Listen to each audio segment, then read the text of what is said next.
Brad Mead dies in an accident.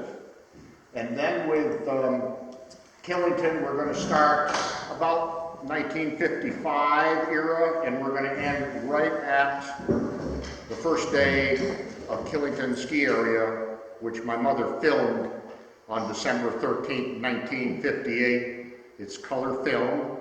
She liked using color film and color photography. Now here we have an interesting example of two pamphlets near the beginning of each ski area. This one on the left is 1941-42. There's Janet Mead, and then there's Brad Mead. Now here, when we talk about history, we try not to say something is fact if we don't know it. I think that is Preston Smith, the head of Killington. The haircut on the lady does not look like Suzanne, his wife, but I would probably bet it's probably Preston Smith and Suzanne. So that makes both of these pamphlets kind of interesting to see together, that they're only about 3 years and 4 years after the start of each ski area. These two pamphlets came out from each ski area.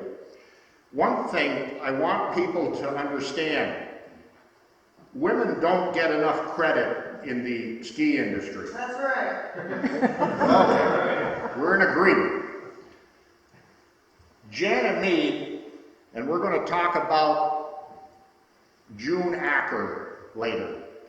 Both of them ran Pico by themselves after their husbands died. That is a huge undertaking, and they did it. Suzanne Smith, over here, that's Suzanne, she did a tremendous amount of work to get Killington going.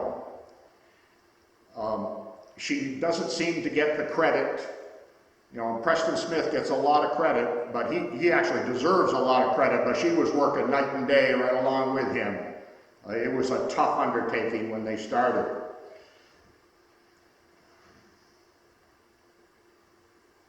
Okay, we're going to go right now, and I'm going to show you, I don't know if we can get these lights on for a couple of minutes so I can show you something here on the skis.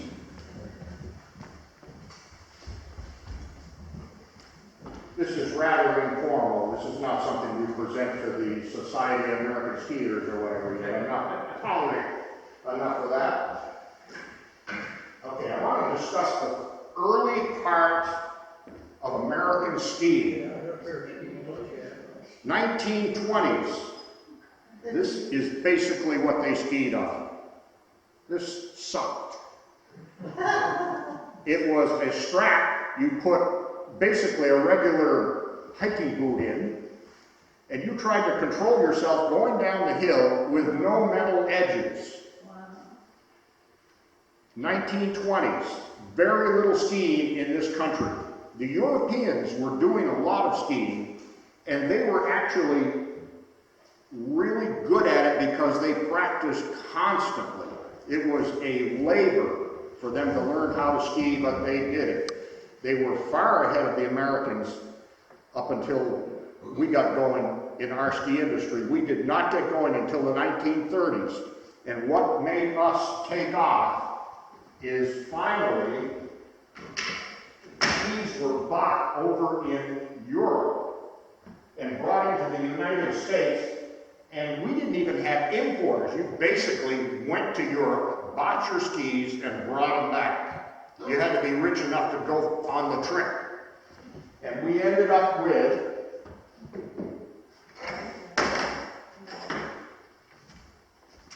metal edges. Metal edges were really good for digging in and turning. Without metal edges, you couldn't do half of what you could do with metal edges. We've got a new binding system, basically called the bear trap binding.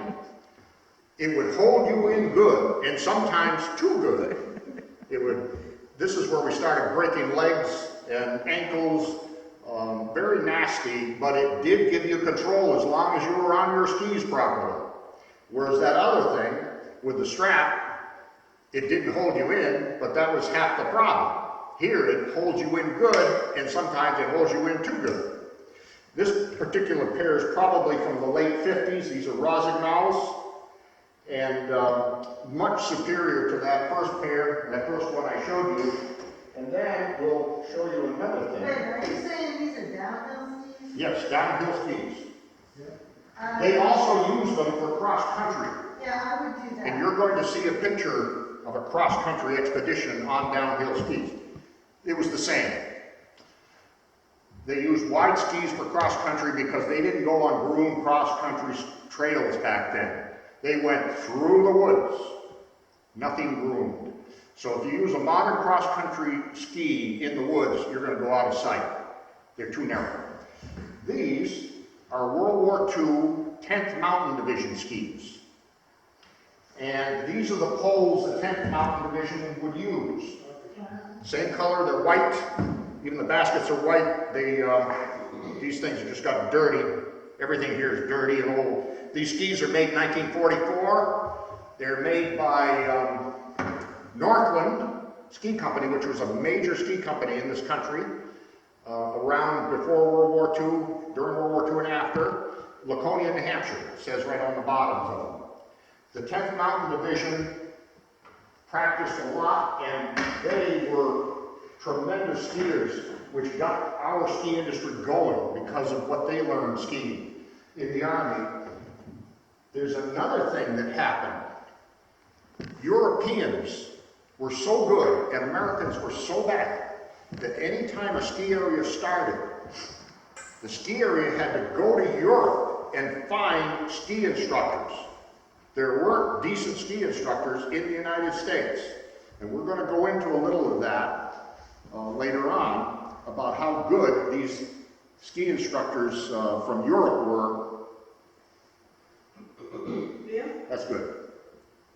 You'll also see a pair of boots over here that you can lift up after the session when we're done. They are very heavy. These are from the late 50s, early 60s boots.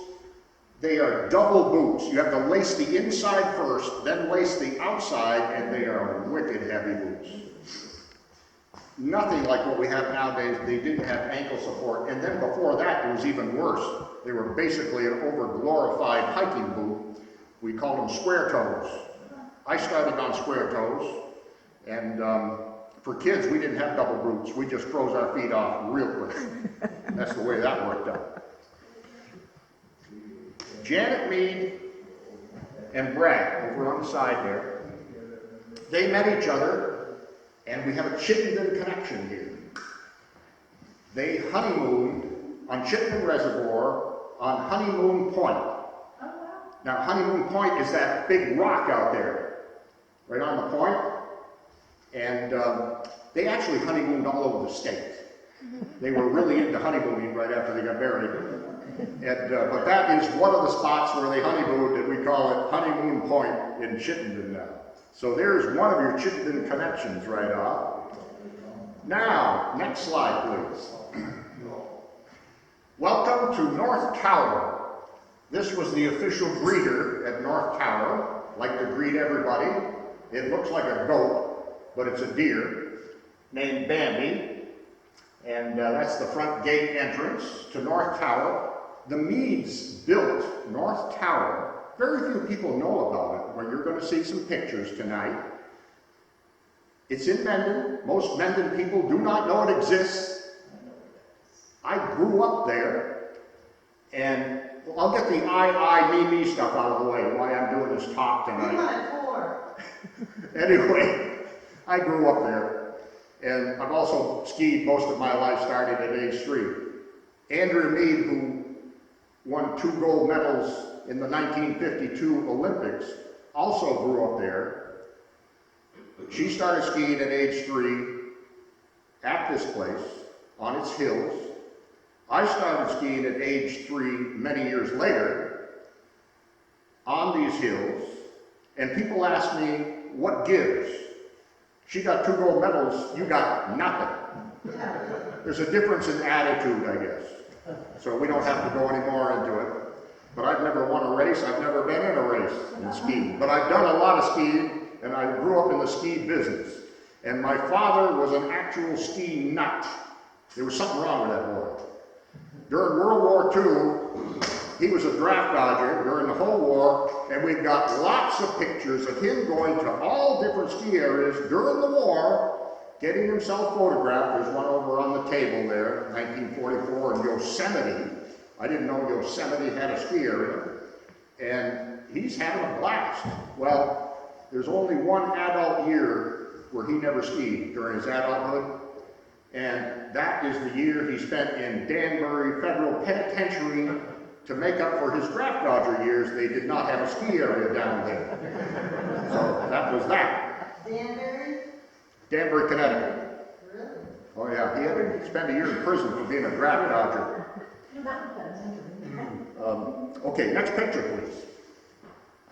There is North Tower. We're basically looking up toward Chittenden, Pittsburgh.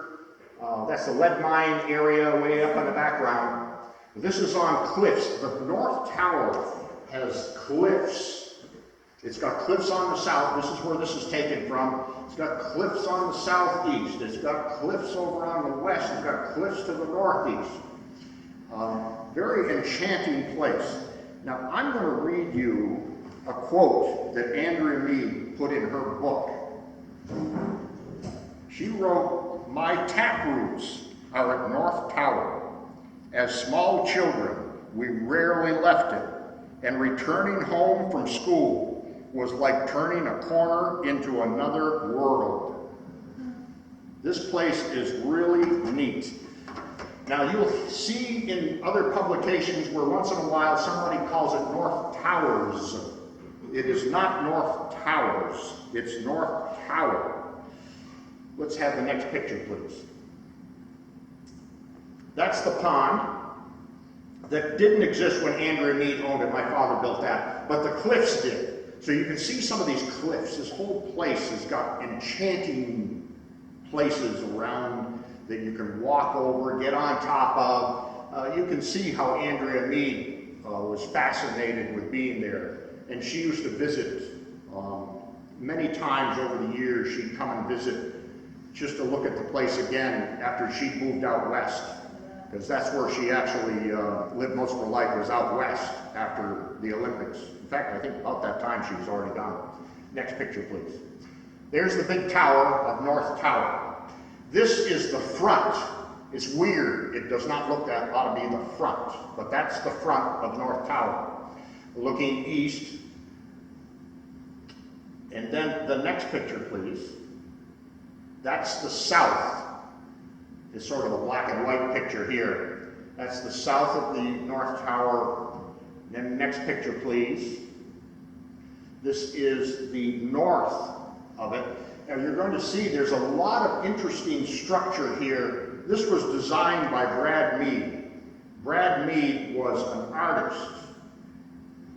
You never have an artist do architecture. They make it look beautiful, but sometimes it's hard to get things to work right. There's a lot of rooms. There's like 24 rooms in this place, but some of them are the size of closets.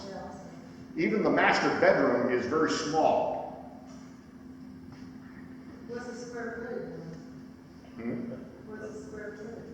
Where's what? The square footage. Oh, I don't even know what the square footage is. Right in front here, let me get my little pointer.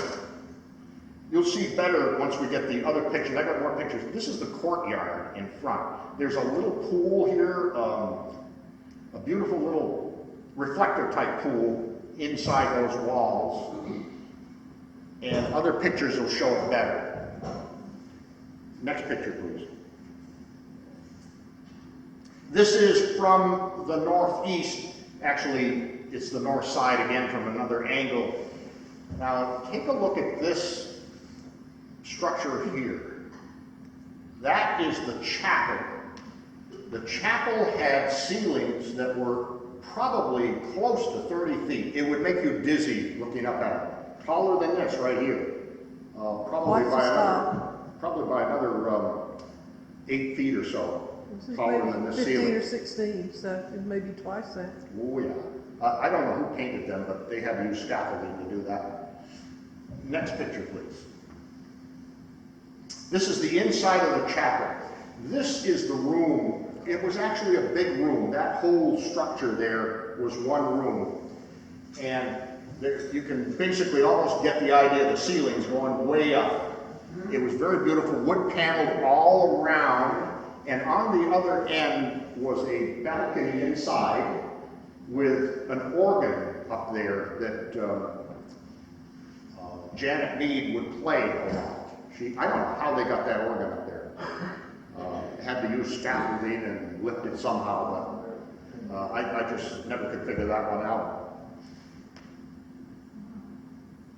Okay, now we're at the start of Pico. Pico, the Meads were living here. 1932 they finished. They didn't actually finish in 32. They had it so they could live in it in 1932. They started looking around for a ski area to develop. They love skiing up and down their hill. They're so far back that Andrea, who finally got her Olympic medals, had to ski lots of times down to the bus stop. Half a mile. It's a twisty, windy road. It's less twisty and windy than it used to be, but it's still pretty twisty and windy. An excellent place to learn to ski. They didn't have decent snow plows back then. It was very difficult getting up there, and lots of times they walked up. When we lived there, we walked up lots of times. So we had more modern equipment. You know, modern four-wheel drives, you still walk up sometimes. That's how tough that road is. Very steep and very windy. So in 1937, they started Pico after they got a hold of Mortimer Proctor, who owned Pico. They looked at this mountain and they liked that Route 4 went right by it, very close to the base, and they convinced him to rent them the property of Little Pico. So they started developing. They opened it in 1937, rope tows. That's what everybody did back then. They didn't get this T-bar that we're going to talk about yet. And so they had it open, but unfortunately, there's no money to develop Big Pico right next to it. Big Pico is what they really would like to develop. And the Meads, Brad Mead had designed, I don't know where these went to, they probably destroyed, but he had drawings and paintings of what Pico should look like as it progressed into the future. I would love to see that, but it doesn't seem to, none of them exist anymore. Now, 1938, we have Carl Acker comes onto the scene. The Meads had money. You could tell by building North Tower, they were not poor. They weren't super rich either, but they weren't poor. They went to Europe just about every year during this time period to get ideas. And also, as I mentioned earlier, a ski area had to go to Europe to find a good ski instructor because Americans were not good. We were bad. So they went to Europe and they noticed this one fellow over there from Switzerland who was the best in the world. They watched races after races after races. He won them all. He had amazing style as well as speed in the slalom race going down the hill. The others were like klutzes. They could go fast, but they had no style compared to this guy. And this guy's name was Carl Acker. And Carl Acker was the best in the world. They demanded him to come to Pico. They didn't demand he come to Pico, they wanted him bad. They got him. He came to Pico and ran their ski school because you needed to have somebody who knew their stuff so you can get people skiing. They're not just going to read it in a book and then climb the hill and away we go. You have to have an instructor with you to show you what you're doing wrong. And so Carl Acker came into this country as the best skier there. They're pretty sure he would have won 1 or 2 gold medals in the 1940 Olympics, but we had World War II. It was pretty much a shoo-in that he would. And we happen to have here tonight Carl Acker II. Stand up, Carl.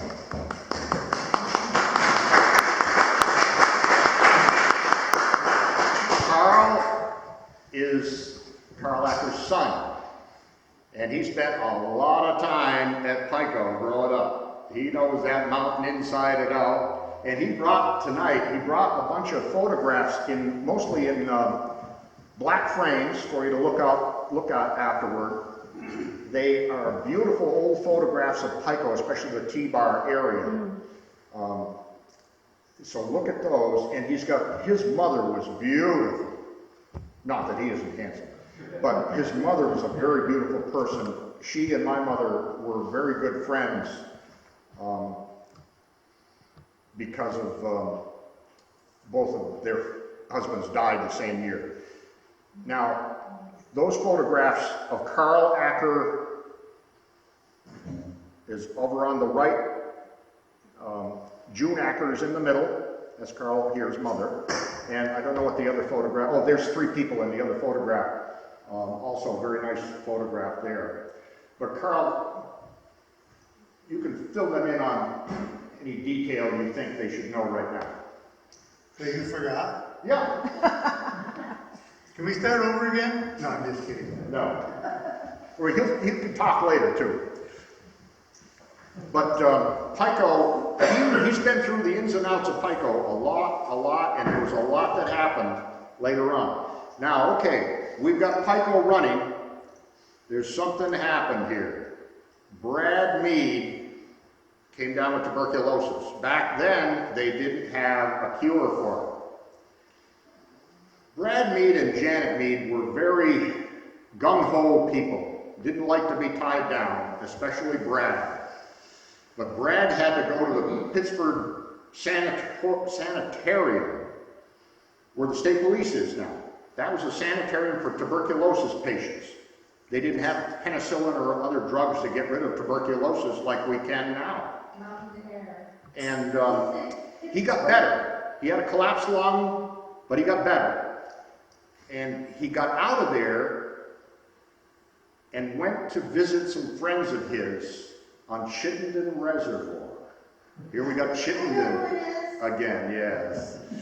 And while he was visiting his friends, he was all rambunctious because he'd been tied down so long in this sanitarium and he wanted to be let loose. He brought himself a little small speedboat with an engine on it that I guess was pretty fast but a little tough to handle. And he's racing back and forth on Chittenden Reservoir, and he flipped that thing over, basically in front of my camp there. The Pearson camp was right next to my camp, and I own that lot now, where he flipped it over. There were some screams heard by the Pearsons. They went down to the water. They couldn't see anything but his boat sticking up at the bow. Engine was holding it down. So the Pearsons ran over to the next door family, which was the Pecks. There was George Peck III, George Peck the Fourth, who just passed away last year. Very nice fellow. I remember George Peck the Fourth. Really nice. Anyway, they went over to the Pecks. The Pecks got their boat out. They started looking for him. And Carl Acker, his father, was also there. He looked for him. In fact, Carl Acker looked for several days every day for his body to come up on shore. And I think it was 5 days later, maybe 6, his body floated up on shore. Brad Mead and Carl Acker found him. Brad Mead is buried on top of Pico next to the Sunset Chute that they made, a big long trail. I think it was one of the biggest trails, longest trails in the east anyway. May have been the longest. It had no lift going to it, but it came from the top of Big Pico. It was a beautiful trail. You'll like to take it down around sunset. Wonderful trail to ride. He's buried up there. So there's your second Chittenden connection. And just a little bit about George Peck III. He was one of only a couple of Rutland people in the mid-30s who actually knew how to ski. There's only like 2 of them who knew how to ski in the mid-30s. That's pretty bad. I think 1934, him and one other fellow were into skiing, and that was about it. The rest of them just flopped around on hills. You know, the first rope tow was Bunny Bertram over there north of Woodstock, 1934. So here's the first rope tow, 1934. Before that, nothing. You climb the hill and you try to get down. In Vermont or in? This is in, I think in the country.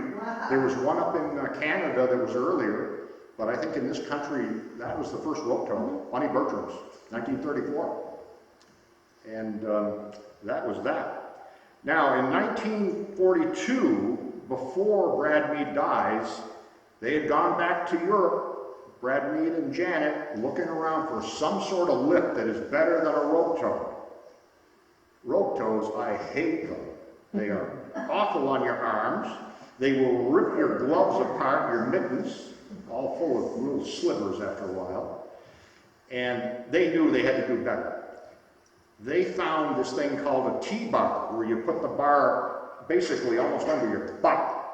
Two people side by side, and it takes you up the hill. It says, I've read this many times, they say it's the first alpine lift in North America. I'd like to justify that a little bit by saying it really wasn't the first alpine lift. The rope tow was. It's the first one that could take you up a steep slope. That's its distinction. And that T-bar they put at Pico, the first 2/3 of it are nice.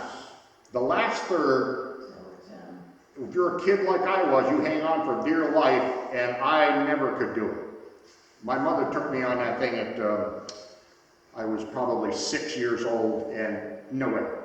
Once we got to that steep part, it is really steep and rocky on both sides, and it looks like you ain't gonna live through this. But guys like Tom, or Carl here, he used to call himself Tom, I'm sure you've done it thousands of times.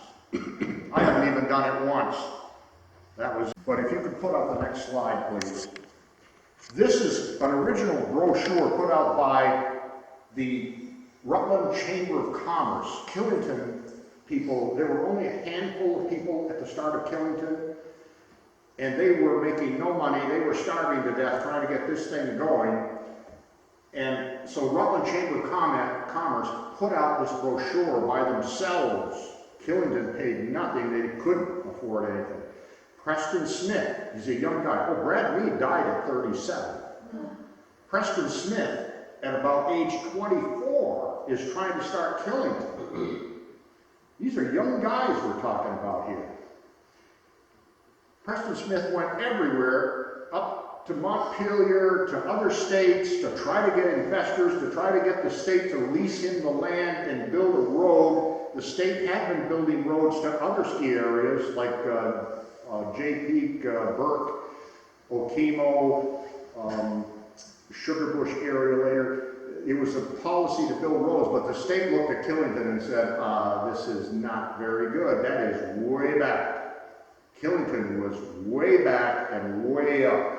And also, there was a lot of steep territory up there. It was wild. For a ski area, this is not going to be easy sell. So this is where Rutland Chamber of Commerce comes in. The next slide, please. Okay, this is a crude drawing of what they were promoting. Now, Killington wasn't, the proposed Killington ski area wasn't proposed as the Killington ski area. They went around with different names. This one here is Killington Tri-Mountain Ski Area. Yeah, not good. But they had, you'll see later, there's a very crude drawing of a hut. Just a stick drawing a little 5-year-old could do. And then they've got these drawn lifts on an actual photograph of the undeveloped mountain. That's all they had to go with, just simple little drawings. We can do the next one, please. This is probably 1956, 57 area. This is another pamphlet they came up with. This is one Preston Smith came, it was several pages long, probably 12 pages. All kinds of facts and figures, promoting the ski area. Let's get this thing going. Another crude drawing, and you see he put the parking lot where you will never put a parking lot. The parking lot ended up over here. But this is just drawing something to try to sell this thing. They had to pound the legislature. Preston Smith was a very bright person as far as he knew in order to get this thing built, he had to pull all kinds of different angles. He went to local business people. We can do the next slide. This one here is my relatives, the Lindholm brothers. Preston Smith got them to write to, this is a first draft, and they're only 75,000 they're talking about for the road. It actually was 140,000 when they ended up. They're writing to the head of the Appropriation Committee in the Vermont House, writing letters. It wasn't just Lindholm's doing this, even though Lindholm's are gung-ho skiers. Every business, he pounded every businessman. I've got mine over here, thank you. So he was working all angles to get this thing going, and he was working on no money. He not only had to get a lease for the area itself, which was state lands, but he had to get them to build that road, which I believe is about 6 miles long. It's a big, long road they had to do. So let's go to the next one, please. Here's another one. Here they're calling it Sherburne Ski Area. This is in the late 50s. Let's see, Sherburne Ski Area. This would be probably 1956. And they're trying to sell stock and create this road. They're talking to the stockholders. Nobody would buy stock in this unless they didn't mind losing their money. A lot of them said, hey, we're just going to donate this. Hopefully it goes someplace, but we'll kiss our money goodbye, because it didn't look like it was going to end up doing anything. We can go to the next one, please.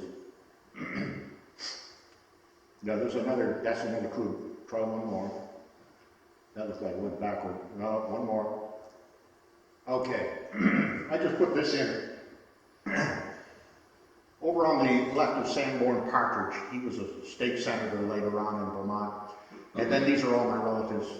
This was 1955, just to give you an idea of what gung-ho skiers these people were. Those two girls are 13 years old. Uncle Frank is in the middle, and Charlie over here. Charlie's 49 years old. Frank is 47. The girls are 13. They started at Brewer's Corners. They hiked up on skis the Buckland Trail, I believe, to Cooper's Lodge. That's 2,100 feet of elevation, just below the peak of Killington. And then skied all the way to the peak of Pico and down. They started at 8 in the morning and ended up at 10 at night on this day. They did 4 hours of solid dark. That just gives you an idea what these jokers were all about. They were intense. That 4 hours after dark, they got out at 10 o'clock. Okay, next one, please. Okay, Killington Basin, January 1958. They're trying to tell the investors, hang in there, something's happening. You know, these investors they've already figured out they can burn their stock certificates, but this is going to tell you that they're going to do spring. This is going to be a place for spring, summer, autumn, winter. It's going to be a 4-season resort. Yeah, right. Not for a while, it wasn't going to be. Next one, please. Here's Uncle Alex.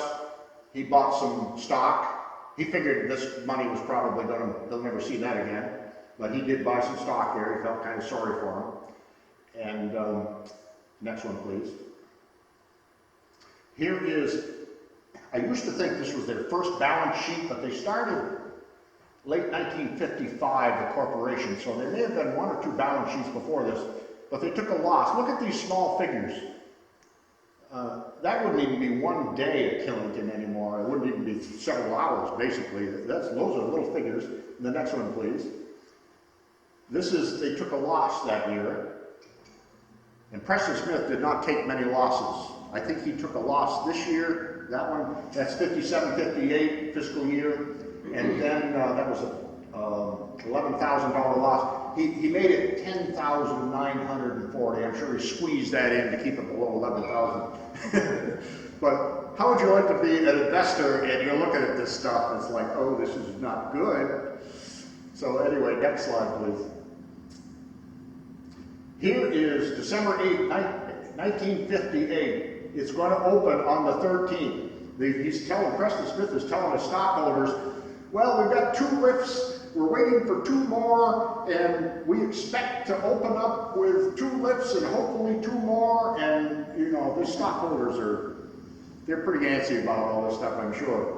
But that's a very neat one, and that may be the last one, last of the slides. Okay, now with the pond. Now we'll do the film of the first day of Killington. This will end up, and it will be. This is pretty quick, and then we'll be basically done. I don't want to take up all your night here. Oh, look, we got 3/4 an hour.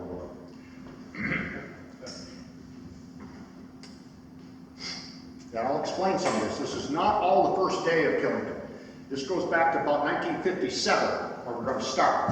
My mother used color film. She was a photography nut, and our family filmed everything. We were very into historical filming. She did the first day, the Eisenhower's visit also to Rutland in color film, which the society here has a copy of.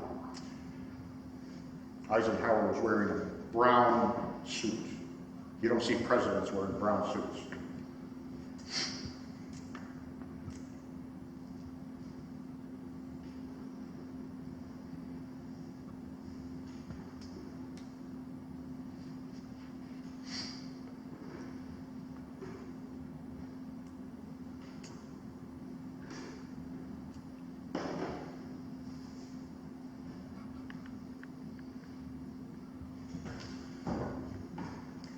Little light.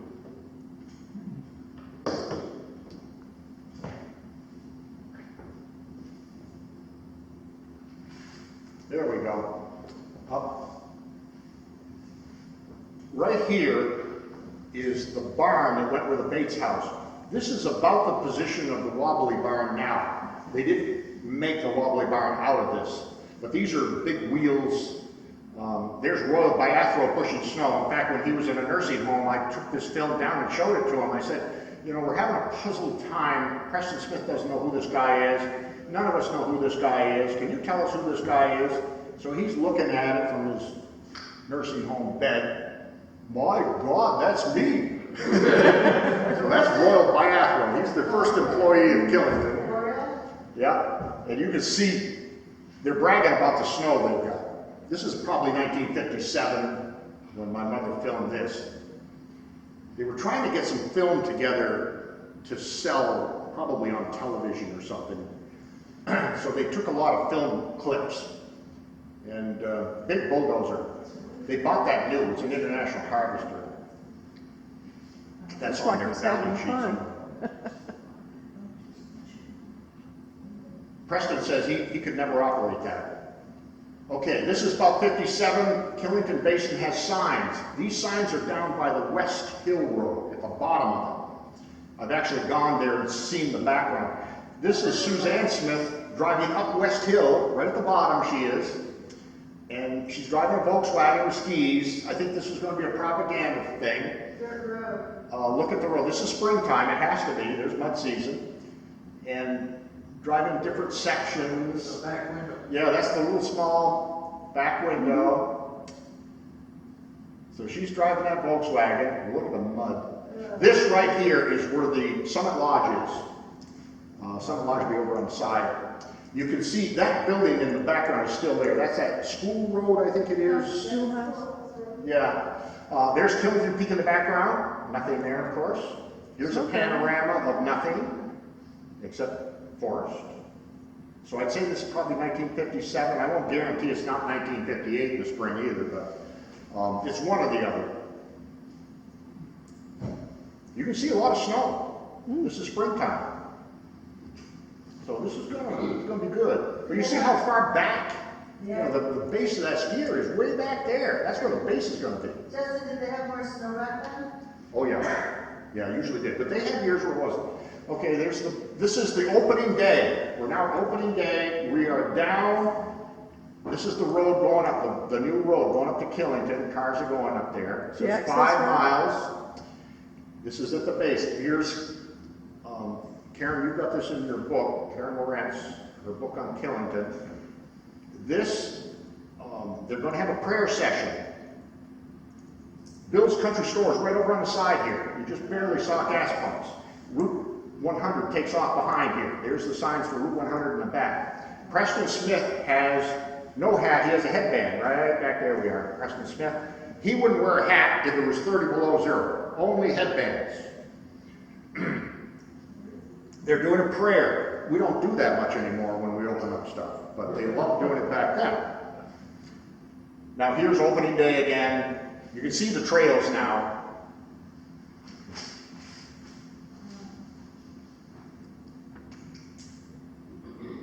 That's probably taken from that Sunk Lodge area where you can really see stuff. My mother's headed up to the Killington. They'll have a little ceremony for opening the place. Pretty grainy stuff.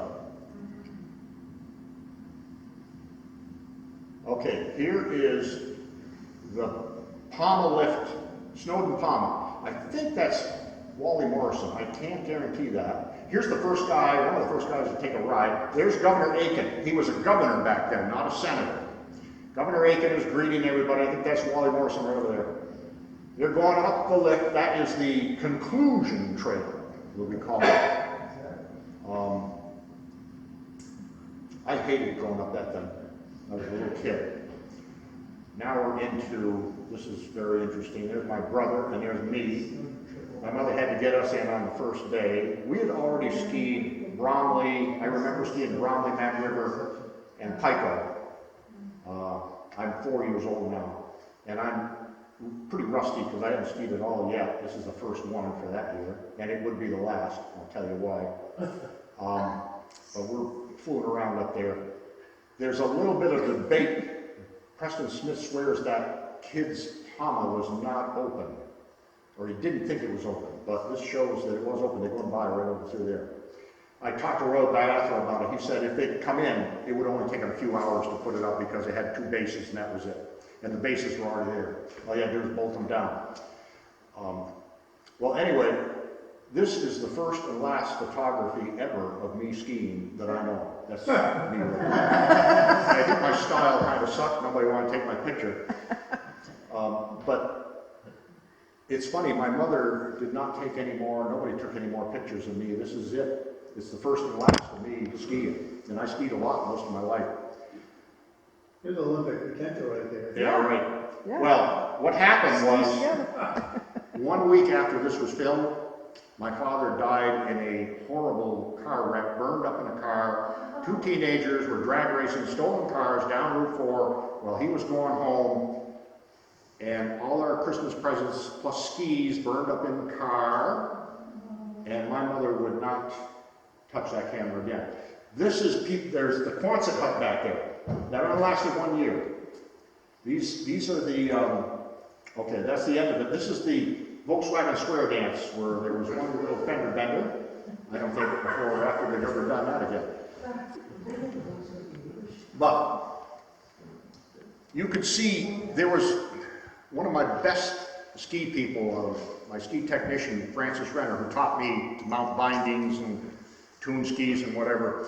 He told me about, they wanted him to also, wanted all Rutlanders to invest in Killington if they could. He went up there, he's going to look at it first, see what was going on. He noticed that Killington was doing the same thing they did up at Stowe. You bought individual tickets for individual rides. So if you wanted to take 6 rides, you bought 6 tickets. If you wanted to take whatever. He noticed the lift attendants were not taking these tickets. They just let everybody get on. So Francis Redder told me, there's no way this place is going to make it. It did make it. They made a lot of money while Preston Smith was in charge. Very interesting. An observation that was actually a very good observation, but it was opposite of what actually happened later on. They got rid of this single ticket thing and went right to the day pass. And that's how they dealt with that from then on. Well, that's the program. Now we have all of these pictures over here. Anybody want to look at them? And I will explain anything anybody wants to see. But we've got plenty of stuff to look at. There's more pictures of the North Tower. Some actually better pictures.